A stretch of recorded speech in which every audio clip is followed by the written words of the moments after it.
هيا وقع. هيا وقع. هيا نسف الدنيا هناك.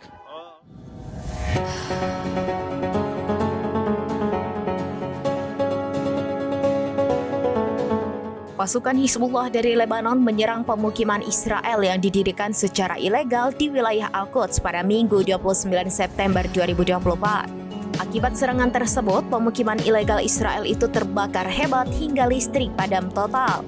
Dilansir dari Al-Mayadin, hal itu telah dikonfirmasi oleh media Israel di hari yang sama. Dalam laporannya dijelaskan bahwa pasukan Hizbullah membombardir pemukiman Zionis di wilayah Al-Quds dengan rudal balistik. Imbas serangan tersebut, kebakaran hebat dan pemadaman listrik terjadi di pemukiman Zionis. Sirine peringatan bahaya juga menggema tanpa henti usai serangan ganas tersebut. Di waktu yang hampir bersamaan, media Israel juga mengakui bahwa serangan Hizbullah juga mengenai Haifa dan Krayot di utara pendudukan hingga mengakibatkan sirine menggema tanpa henti.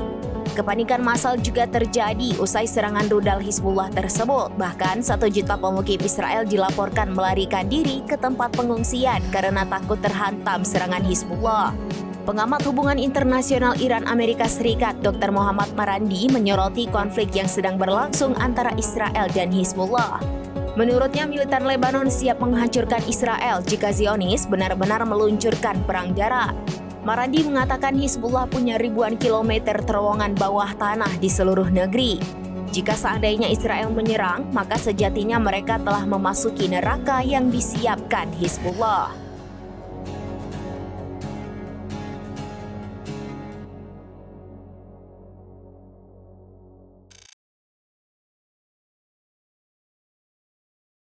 Download Tribun X sekarang, menghadirkan lokal menjadi Indonesia.